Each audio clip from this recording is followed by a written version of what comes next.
అందరికీ నమస్కారం. Welcome to Rajyalakshmi talks. మరి ఈరోజు టాపిక్ సింగర్ ప్రవస్తి గురించి.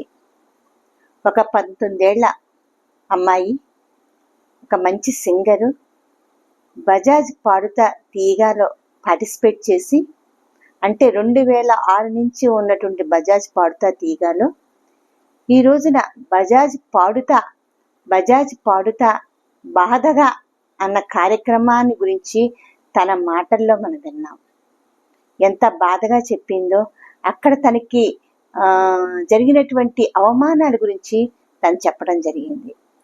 ఒక్కసారి మనం చూసినట్టయితే, ఒక మానసికంగా పరిణితి చెందినటువంటి అమ్మాయి 19 సంవత్సరాలైనా కూడా మానసికంగా అమ్మాయి చాలా పరిణితి చెందింది.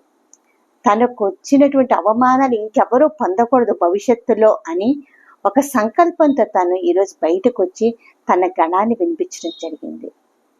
ఒక ఫేవరిటిజం కానివ్వండి, పార్షియాలిటీ కానివ్వండి, లేదా డిస్క్రిమినేషన్ కానివ్వండి, తనని ఏ విధంగా జడ్జెస్ అవమానించారో చెప్తుంటే ప్రతి ఒక్కరు ఒక తల్లిగా కానీ, ఒక మహిళగా కానీ నేను చాలా బాధపడ్డాను. మరి ఈ క్రిటిసిజం ఎందుకు అంటే, వాళ్ళకి సంబంధించిన వాళ్ళకే విన్నర్స్గా అనౌన్స్ చేసుకొని వాళ్ళకే ప్రైజులు ఇచ్చేసుకుంటారా? ఈ రోజున రియాలిటీ షోస్ చూస్తుంటే అన్ని పరమ చండాలంగా తయారయ్యాయి.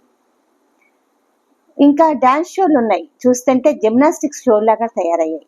ఒక డ్యాన్స్ అంటే డ్యాన్స్ పెర్ఫార్మెన్స్ కాదు, అక్కడ జిమ్నాస్టిక్స్ చేస్తా ఎవరు ఎక్కువ జిమ్నాస్టిక్స్ చేస్తే వాళ్ళు విన్నర్స్ కింద లెక్కేయడం జరుగుతుంది. ఎటెళ్ళిపోతున్నాం మనం? ఏంటి అర్థం పద్ధం లేని రియాలిటీ షోలు ఇవన్నీ కూడా. ఈ రోజున అమ్మాయి అంత మంచి సింగర్ బయటకు వచ్చి ఎవ్వరూ మాట్లాడని విధంగా తన మనసులో ఉన్న భావాలను బయటికి తీసుకొచ్చిందంటే, ఆ అమ్మాయి ఎంత సఫర్ అవ్వకపోతే, ఆ అమ్మాయి ఎంత అవమానపడకపోతే ఈ రోజున అమ్మాయి బయటకు వచ్చింది ఒకసారి మనం ఆలోచించాలి. తన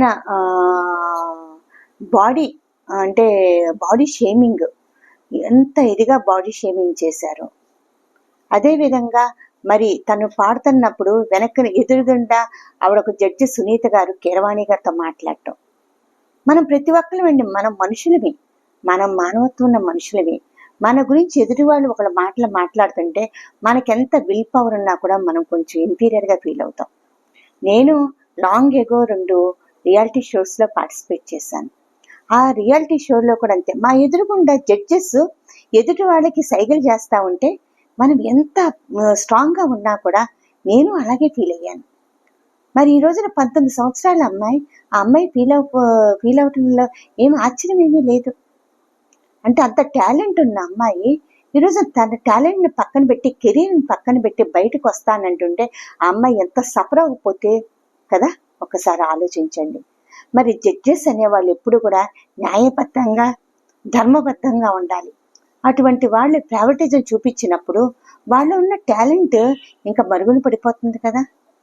ఎక్కడెక్కడో ఉన్న వాళ్ళకి వాళ్ళు ఫేవరిటిజం చూపిస్తే, ఎవరెవరికో ఉన్న వాళ్ళకి ఫేవరిటిజం చూపిస్తే మరి క్యాపబుల్ పర్సన్స్ ఏమైపోతారు? ఒక్కసారి మనందరం కూడా ఆలోచించాలి. ఇది ఎప్పటి నుంచో జరుగుతున్న పరిణామమే. చాలా మంది సింగర్స్ ఫేస్ చేసినటువంటి ఈ ఇన్సిడెంట్స్ ఇవన్నీ కూడా, కానీ ఎవ్వరూ బయటికి రాలేదు. ఎందుకంటే ఎవరికి వాళ్ళు స్వార్థంగా ఆలోచించి నాకెందుకులే అనుకుంటూ వాళ్ళు వాళ్ళ జీవితాన్ని ముందుకు తీసుకెళ్ళిపోతున్నారు. కాలక్రమేణా వాళ్ళందరూ కూడా అంతర్ధానం అయిపోతున్నారు. వీరందరిలో ఈ ఒక్క అమ్మాయే బయటకు వచ్చింది.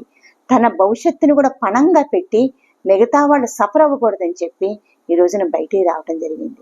ఇప్పుడు చాలా మంది చెప్తున్నారు, ఈ అమ్మాయి చెప్పేది కరెక్ట్ కాదు, మెచ్యూర్డ్ పర్సన్ కాదు, ఇమ్మెచ్యూర్డ్ పర్సన్ అంటున్నారు. కానీ నేను ఒక డాక్టర్గా, ఒక మహిళగా నాకెందుకులే అనుకుంటూ వాళ్ళు వాళ్ళ జీవితాన్ని ముందుకు తీసుకెళ్ళిపోతున్నారు. కాలక్రమేణా వాళ్ళందరూ కూడా అంతర్ధానం అయిపోతున్నారు.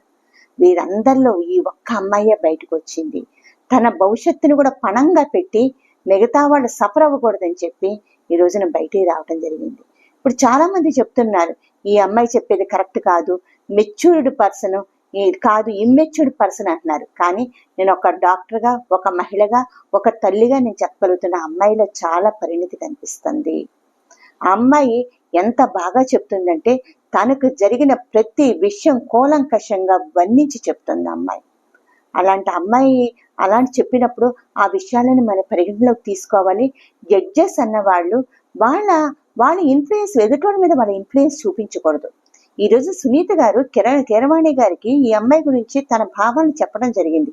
అది ఎంతవరకు రైటో చెప్పండి? అది కరెక్ట్ కాదు కదా. మరి ఇటువంటి ఇన్సిడెంట్స్ జరిగినప్పుడు మరి వాళ్ళలో ఉన్నటువంటి ఆ స్ట్రాంగ్నెస్ పోతుంది, పిల్లల్లో ఉన్న స్ట్రాంగ్నెస్ పోతుంది.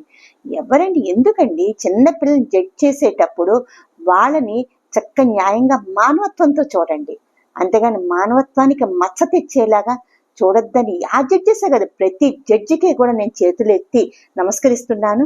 ఎందుకంటే వాళ్ళు ఎదిగే పిల్లలు.